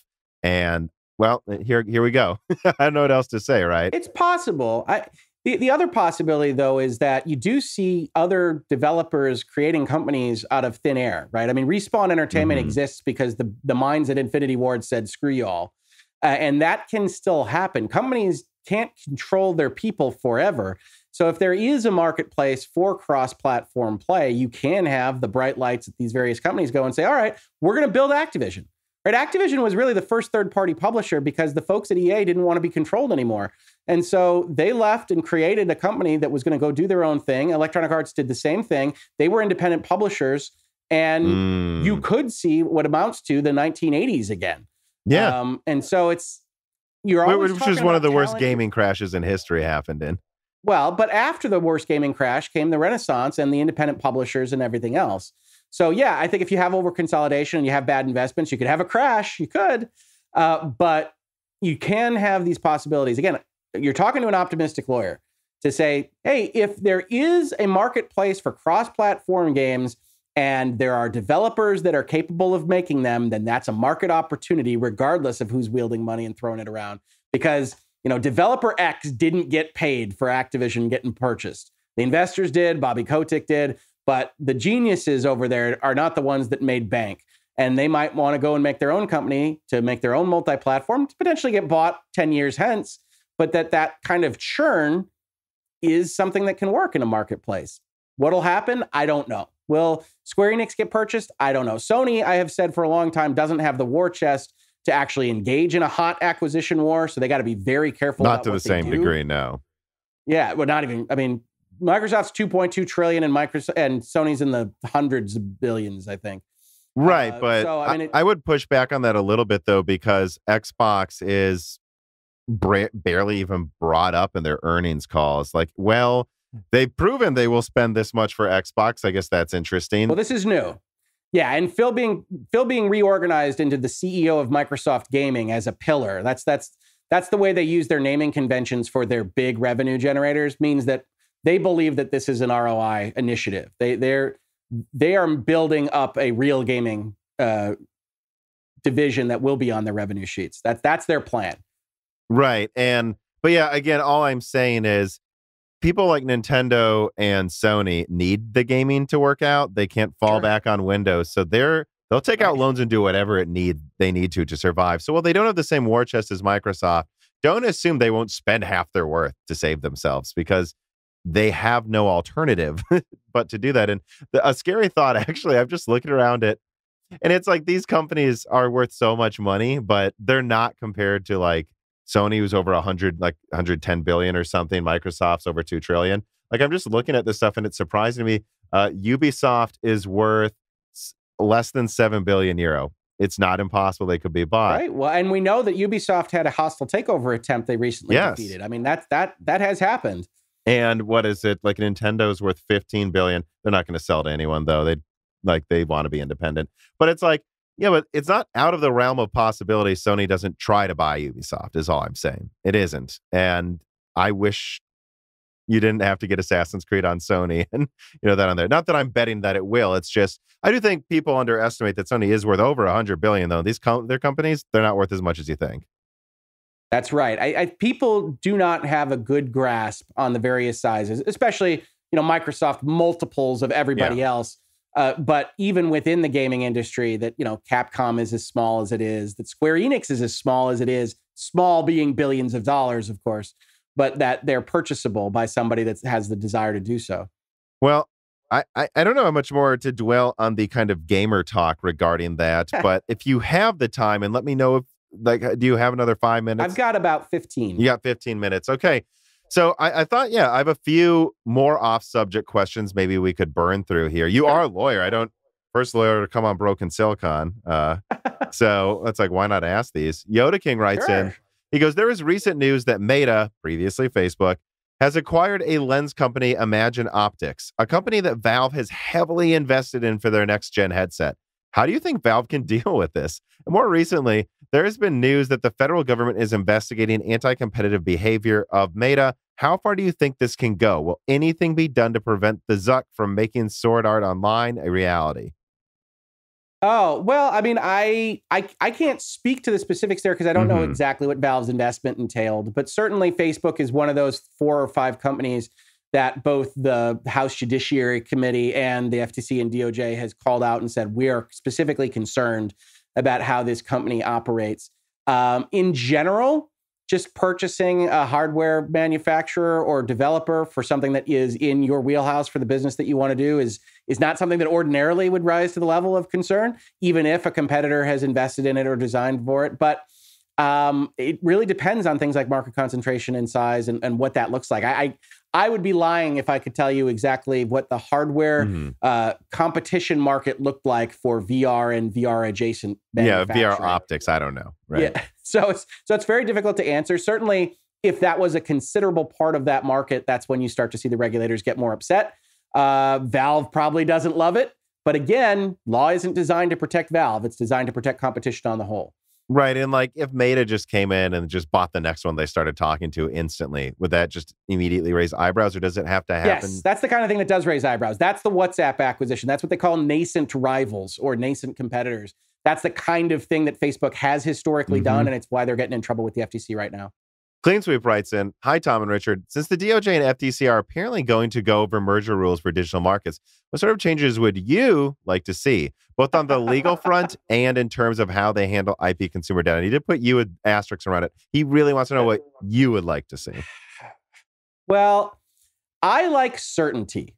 So more than anything, what I would like to see are rules that companies that I could advise or that are otherwise deciding how to operate in the marketplace would know whether or not something was a problem beforehand, right? You go down these rules, you go and you pay lawyers to make 100-page merger documents and do all of this stuff. And then the FTC swoops in. It doesn't feel good. And it's not great for the economy. It's not great for anybody. And it's not, the FTC knows that. And so I would like to see guidelines that are more specific about what we're looking at, about what you're concerned about. Ideally, I'd like to see Congress actually make more specific antitrust laws. Whether or not that's stronger or weaker, I would just like to see more specifics there. But ultimately, I certainly think the guidelines are in line for reexamination. But I do worry that those agencies in particular have become too politicized and that every administration essentially reevaluates every time. And that it's always a kind of sense of panic on Inauguration Day as to whether or not the deal you've got in process or that you just finished is going to survive. So if we could get away from that, either direction, I think with more certainty, you get more efficient economics, you get better deals, and you get what you want, which is more competition and a stronger marketplace. Yeah, I mean, the biggest thing to kill investments in business is literally just uncertainty. Maybe it's a 1% chance, but the fact that you don't know if you spend this money, if it will be a return, that is, the less that happens, the more people just go out and do business, I suppose. That's what I would like to see. TuboDuck.net writes in. He says, hi, Tom and Richard. Now we just need Harry. I don't get this reference. Do you think we will see? I think he wanted to call me Dick. Oh, okay. It's Tom, Dick, and Harry, right? Oh, okay. You're right. Yeah. Do you think we will see any additional attempts to allow other payment processors or side loading of apps onto Apple devices in the future, or has that ship likely sailed now? I have always thought, this is an Epic versus Apple question, really. I have always thought that the Sherman Antitrust Act avenue that Tim Sweeney and Epic took was a loser, that it was a Hail Mary long shot designed to get PR, and maybe that worked. Yeah. And designed to get them in front of legislative bodies, which we have seen happen. In fact, the U.S. Congress right now is contemplating an Open Apps Act to actually allow those kinds of things, just like South Korea. But I think that avenue, actually getting the law changed, actually having those kinds of regulations done in various jurisdictions, even if it's not the United States, which is a tougher pull than some other places, is more likely to happen than getting a litigatory win. I think the Ninth Circuit's going to hold for Apple under the Sherman Antitrust Act. So if Epic's going to win, if Epic and its consortium, the Coalition for App Fairness, are going to have those successes, it's going to be in various Congresses. And that can be just as important, right? I mean, Apple and Android are operating on a multinational basis. So if you have enough significant jurisdictions decide to make these rules, you got to deal with them one way or the other. And so I think that's what Epic has basically kind of proceeded down. And I think you will see potential regulatory changes. Now, you might also see constitutional challenges and things like that, depending on what jurisdiction you're talking about. But I think the litigation avenue is probably not fruitful. And Epic probably knows that, although they might also be essentially chalking it up to marketing expense, that got them the Coalition for App Fairness, and that got them in front of Congress and that kind of thing. So I think you might see changes, but not from the legal side of things. Okay. All right. QH Freddy writes in, what can you say as far as opportunities in the big tech and gaming companies for law students coming from Europe? Well, you're not from Europe, but... I'm not from Europe. I mean, I can give the same advice I give to a lot of law students, which is you want to stay open to possibilities. For the most part, the good employers, whether in the video game industry or elsewhere, are not going to be as locked into your curriculum vitae or your law school name or anything like that as you might otherwise be worried about. So you just want to stay open to interviews and possibilities. I can't tell you any great way to break into any given industry because, you know, I've been in big law. I came up through law firms, which are their own alien entity, and I worked with outside parties. I was outside counsel for other companies. And then when I went and did my own thing, I took that book of business and worked on it. But I was never breaking into an industry. I have video game clients because they sought me out. I have software clients because I knew of technology that was happening at the nearby university. And so my avenue is maybe a little bit different than yours. Every lawyer is different. But if you want to break into any industry, video games or otherwise, that you're passionate about, what you want to do is you want to go have interviews with folks that are looking to position those particular roles and see what happens. So unfortunately, I don't have specific advice. I apologize for that. But just to stay open to the possibilities and also understand that every road is winding and probably whoever you're talking to didn't wind up going straight from X to Y in order to get there. Oh, God, no. I mean, my career path is... From every road is winding. It's the truth. From mechanical engineer to sales to YouTube. So, well, hell yeah, I'm a lawyer with a YouTube channel. So, you know, everything is unusual.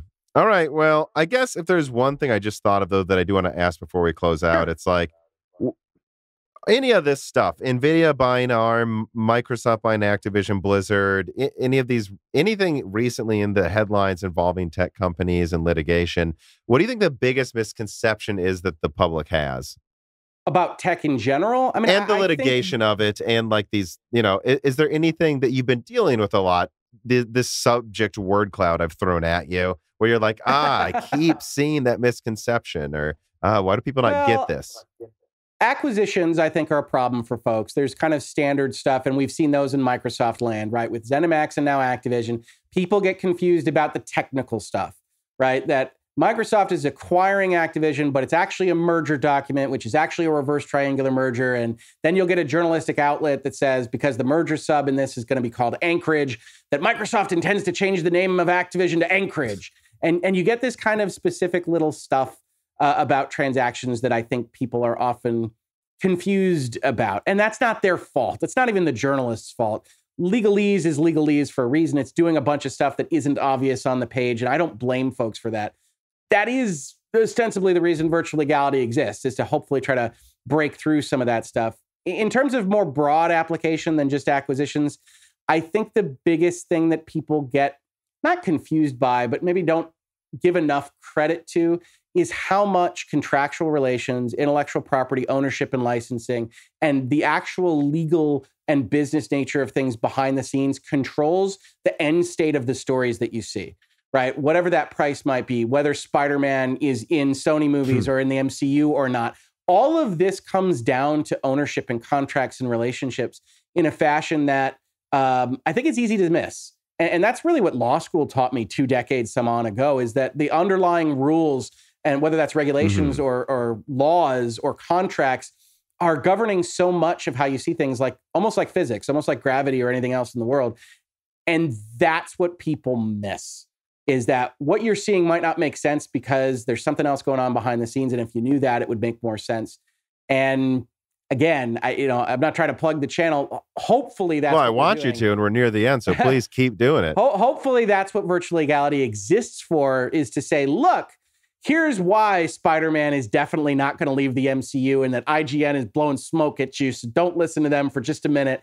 And this is why these contracts work the way this is, and this is how a negotiation works, and this is how a Twitch suspension would operate, and why in an arbitration clause everybody's going to be quiet for 6 months, and understanding that doesn't mean X, Y, or Z. So that's where I comment things from, and I really don't like to assess blame. I don't know everything. Nobody knows everything.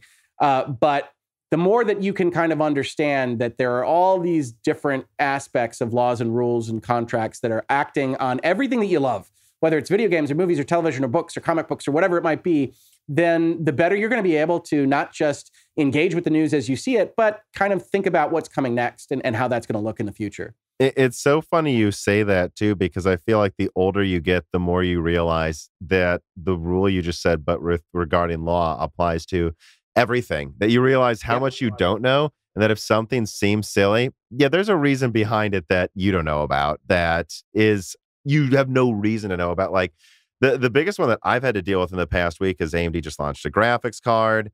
The lanes that connect it to a motherboard provide the bandwidth to communicate with the CPU. It only has 4 lanes, and people are like, that really hamstrings its performance if you have an older system with 4 older lanes, right? And they're like, why didn't they just give it more lanes? It would have been better. And it's like, guys, this was a laptop card that, because the market's inflated in value right now, they overclocked and pushed as a desktop gaming card. It was always designed as a laptop card. And they'll say, well, how much does it cost to just add a few lanes? It's like, what, $2 of silicon? Yes, if it's already designed, but if you look it up, every hard design, the validation, the testing, the making sure you didn't add new bugs with the logic in the GPU, that's like $10 million, and it will delay it 6 months. So what you just said is AMD should have spent $10 million and have this come out half a year later. That's not an option. That's why it has those limitations, because they repurposed something for another use. And yep, it has quirks and it seems stupid, but there were design reasons that they just can't change. And there's so many of these things going on, right? Yeah, with CPUs and stuff. The reality of the situation is where the fun lives, and figuring all that stuff out. I love that stuff to death. I mean, that's just, I'm a nerd on rules and regulations and structure for that. I'm sitting there and my wife gets annoyed, and I'm sitting there at a cross street with a given lighting structure. And I go, well, why are the lights set this way? And thinking about exactly how that arrived and everything else. So that's what I love. That's what virtual legality does. And you couldn't be more right in that governs every single thing in life, is those kinds of stories and how those structures happen. Well, everyone, check out his YouTube channel. If you want his business, also I have a link to your law firm. Yeah, link to Hoeg Law. Why not? Yeah, I give consultations. We can chat about what you might need. So yeah, and again, just thank you so much for coming on. I really enjoyed this conversation, and I hope you gain a bunch more subscribers from it. I appreciate it. Thank you so much for having me. This podcast was brought to you by the YouTube channel and website Moore's Law is Dead. Moore's Law is Dead and Broken Silicon are trademarks of their creator, Tom. That guy is me, and I am indeed the creator, editor, writer, and showrunner of Moore's Law is Dead podcasts, videos, articles, and other media. However, I don't do this alone. Moore's Law is Dead is a team with Broken Silicon co-hosted by my brother, Dan, audio editing by Gerard Cortez, and special assistance by Carbon Cry. Find all of our information, including the information of sponsors you can support, at www.mooreslawsdead.com. If you would like to send fan mail or hardware to us, please mail parcels to Moore's Law is Dead at P.O. Box 60632 in Nashville, Tennessee, zip code 37206. And speaking of fans, patrons are what makes Moore's Law is Dead content possible. The aging business model of spamming ads all over the content is dying. The future of media will be built on fans paying for the content they actually want to exist. And so if you have the extra money, but only if you do, please consider supporting us. For just $2 a month, you get access to the exclusive podcast Die Shrink, voting on subjects of future podcast episodes, the ability to have your questions read aloud on Broken Silicon, Die Shrink, and Loose Ends, and of course, access to the Moore's Law is Dead Discord full of like-minded people who would love to meet you and talk to you about computer hardware. I am one of them. Additionally, higher tiers get access to ad-free episodes of Broken Silicon, the entire back catalog of Flyover States podcasts and other projects Moore's Law is Dead has done, and thanks in the credits of videos and other perks as well. And hey, if you can't afford to support us, please do share Moore's Law is Dead videos and podcasts with friends and family on social media, Reddit, and forums, and give Broken Silicon a 5-star review on Apple Podcast or your preferred podcast app. All of this really does help so much.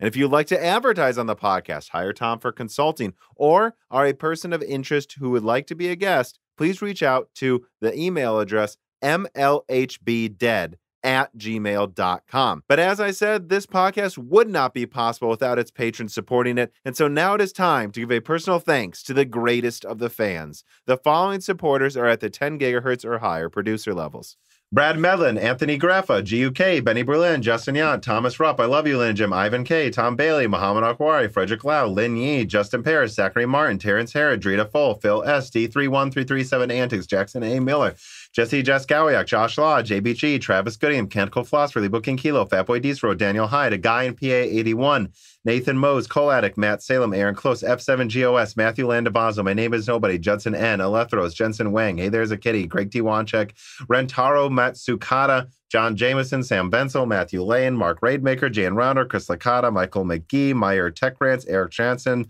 Jonathan, Patrick Groh, 3DS Boy 08, Dominique Koch, Stefan, Original Ross, Sandy, Garrido, Saunderson, Joaquin Hagan, Teak Autumn, Sol Connor, Michael Casa, Andrew S. C. Jitz, Aaron Keith, Gregory S. Ackers, Endless Longans, Tom Sanfilippo, Justice Brennan, Zutsu Taylor, Trevor Powers, Stu, Elenia, Daniel Nishbal, Franco Frederick, Dan Galanowski, Ian Clifford, Axel Cisneros, Leighton Perry, Joseph Kerriman, Brett Summers, Blake, Donovan Russell, Noah Nicoella, Zlicky, Martin Porshegi, David Cowden, Ricky Tan, Hulan, Patrick J.S., Justin Staples, Freddie Canoas Jr., Stephen Coates, Kiwi Phil, Brucha, Jeremy So, Michelle Pell, Eddie Del Castillo, Joseph Floria, Luis Correa, Deke, Cheesy Ramen, Tyler Lindley, Tim Robbins, Jake Dude 23, Brian Riggleman, Justin Gower, Caillou Markelli, Dave McCoy, Valco Malev, Gabe Langner, Ronnie, DNA Tech, Michael Deaton, MJB1, Maurice Courtois, Wesley Sager, Sarcastro, My Sharona, Y Trui Rowan, William W. Draper, Air Rats, Spamtum G. Spamtum, Henry Zhang, Stephen Hart, Christopher A. Butler, Greg, Peter Moore, Amiable Chief, Justin Thomas, Sam Miller, Sammy Malas, James Anderson, Shakir, Nick Raykin, Holden Mobley, Matthew Lazier, RP Sharma, Meat and Pork, Jimmy NG, Mads, Matthew Lazier, Benjamin Oshley, Mark Mitchell, Shield TV, Couteau, Aaron John Wisink, Mohammed, John DeBont, Pulse Media, Sean Ashmont, Daniel Dewar, Stephen Chang, Georgie Kostaninov, PC Beast 22, Reginald Ari, Narithiel, Ivan, Charles Russell, Hal Buma, Akarsh Aditya, The Grid, Andrew S. Christridge, and thank you to Sahara for the music.